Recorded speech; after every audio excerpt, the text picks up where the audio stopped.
ये विभिन्न प्रकार के यज्ञ वेद सम्मत हैं और ये सभी विभिन्न प्रकार के कर्मों से उत्पन्न हैं। इन्हें इस स्वरूप में जानने पर तुम मुक्त हो जाओगे।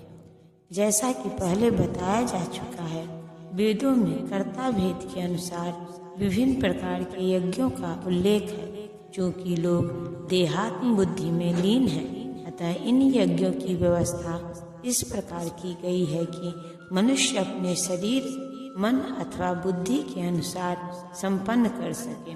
किंतु देह से मुक्त होने के लिए ही इन सब का विधान है। इसी की पुष्टि यहाँ पर भगवान ने अपने श्रीमुख से की है। हे परम तप, द्रव्य यज्ञ से ज्ञान यज्ञ श्रेष्ठ है। हे पार्थ, अंततो गत्वा सारे कर्म यज्ञों का अवसान दिव्य ज्ञान में होता है। समस्त यज्ञों का यही एक प्रयोजन है कि जीव को पूर्ण ज्ञान प्राप्त हो, जिससे वह भौतिक कष्टों से छुटकारा पाकर अंत में परमेश्वर की दिव्य सेवा कर सके। तो भी इन सारे यज्ञों की विविध क्रियाओं में रहस्य भरा है और मनुष्य को यह रहस्य जान लेना चाहिए। कभी कभी कर्ता की श्रद्धा के अनुसार यज्ञ विभिन्न रूप धारण कर लेते हैं। जब यज्ञकर्ता की श्रद्धा दिव्य ज्ञान के स्तर तक पहुंच जाती है तो उसे ज्ञान रहित द्रव्य यज्ञ करने वाले से श्रेष्ठ माना जाता है, क्योंकि ज्ञान के बिना यज्ञ भौतिक स्तर पर रह जाते हैं और इनसे कोई आध्यात्मिक लाभ नहीं हो पाता। अर्थात ज्ञान का अंत कृष्ण भावनामृत में होता है, जो दिव्य ज्ञान की सर्वोच्च अवस्था है। ज्ञान की उन्नति के बिना यज्ञ मात्र भौतिक कर्म बना रहता है, किंतु जब उसे दिव्य ज्ञान के स्तर तक पहुंचा दिया जाता है तो ऐसे सारे कर्म आध्यात्मिक स्तर प्राप्त कर लेते हैं। चेतना भेद के अनुसार ऐसे यज्ञ कर्म कभी कभी कर्म कांड कहलाते हैं और कभी ज्ञान कांड। यज्ञ वही श्रेष्ठ है जिसका अंत ज्ञान में हो। तुम गुरु के पास जाकर सत्य को जानने का प्रयास करो, उनसे विनीत होकर जिज्ञासा करो और उनकी सेवा करो। स्वरूप सिद्ध व्यक्ति तुम्हें ज्ञान प्रदान कर सकते हैं, क्योंकि उन्होंने सत्य का दर्शन किया है। निसंदेह आत्म साक्षात्कार का मार्ग कठिन है, अतः भगवान का उपदेश है कि उन्हीं से प्रारंभ होने वाली परंपरा से प्रामाणिक गुरु की शरण ग्रहण की जाए। इस परंपरा के सिद्धांत का पालन किए बिना कोई प्रामाणिक गुरु नहीं बन सकता।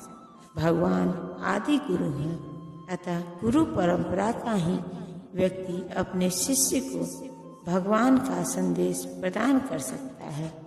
कोई अपनी निजी विधि का निर्माण करके स्वरूप सिद्ध नहीं बन सकता, जैसा कि आजकल के मूर्ख पाखंडी करने लगे हैं।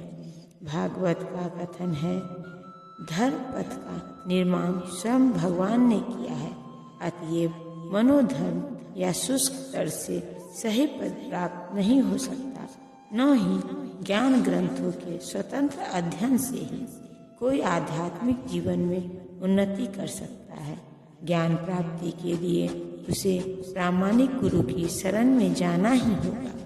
ऐसे गुरु को पूर्ण समर्पण करके ही स्वीकार करना चाहिए और अहंकार रहित होकर दास की भांति गुरु की सेवा करनी चाहिए।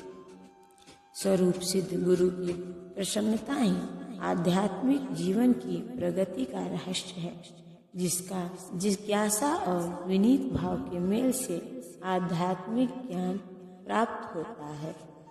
बिना विनीत भाव तथा सेवा के विद्वान गुरु से की गई जिज्ञासाएं प्रभावपूर्ण नहीं होंगी।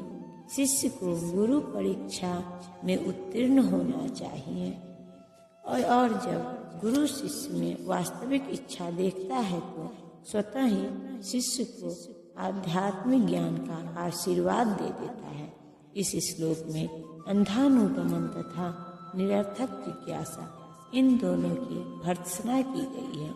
शिष्य न केवल गुरु से विनीत होकर सुने, अपितु विनीत भाव तथा सेवा और जिज्ञासा द्वारा गुरु से स्पष्ट ज्ञान प्राप्त करे। प्रामाणिक गुरु स्वभाव से शिष्य के प्रति दयालु होता है, अतः यदि शिष्य विनीत हो और सेवा में तत्पर रहे तो ज्ञान और जिज्ञासा का विनिमय पूर्ण हो जाता है। स्वरूप सिद्ध व्यक्ति से वास्तविक ज्ञान प्राप्त कर चुकने पर तुम पुनः कभी ऐसे मोह को प्राप्त नहीं होंगे, क्योंकि इस ज्ञान के द्वारा तुम देख सकोगे कि सभी जीव परमात्मा के अंश रूप हैं, अर्थात वे सब मेरे हैं। स्वरूप सिद्ध व्यक्ति से ज्ञान प्राप्त होने का परिणाम यह होता है कि यह पता चल जाता है कि सारे जीव भगवान श्री कृष्ण के भिन्न अंश हैं। कृष्ण से पृथक अस्तित्व का भाव माया कहलाती है। कुछ लोग सोचते हैं कि हमें कृष्ण से क्या लेना देना है, वे तो केवल महान ऐतिहासिक पुरुष हैं और परम ब्रह्म तो निराकार है। वस्तुतः जैसा कि भागवत गीता में कहा गया है कि यह निराकार ब्रह्म कृष्ण का व्यक्तिगत तेज है। कृष्ण भगवान के रूप में प्रत्येक वस्तु के कारण ब्रह्म संहिता में स्पष्ट कहा गया है कि कृष्ण श्री भगवान है और सभी कारणों के कारण यहाँ तक कि लाखों का अवतार उनके विभिन्न विस्तार ही हैं। इसी प्रकार सारे जीव भी कृष्ण के अंश है। मायावादियों की यह मिथ्या धारणा है कि कृष्ण अपने अनेक अंशों में अपने निजी पृथक अस्तित्व को मिटा देते हैं। यह विचार सर्वथा भौतिक है।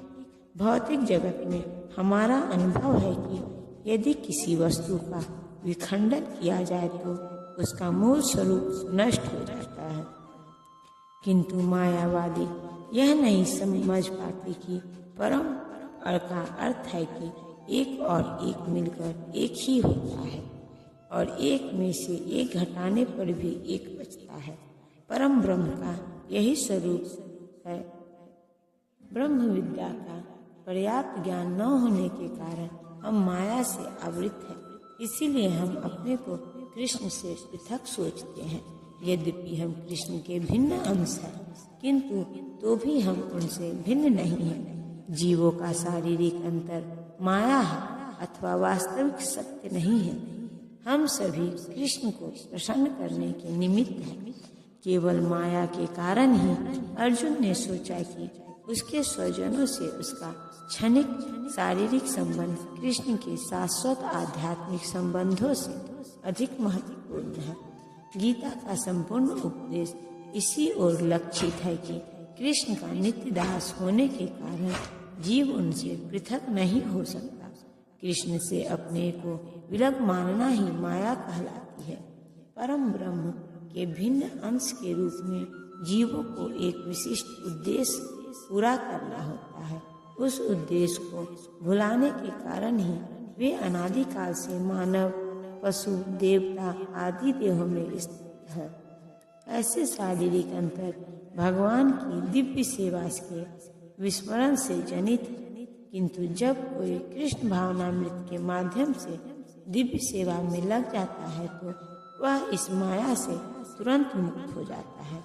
ऐसा ज्ञान केवल प्रामाणिक गुरु से ही प्राप्त हो सकता है और इस तरह वह इस भ्रम को दूर कर सकता है कि जीव कृष्ण के तुल्य है।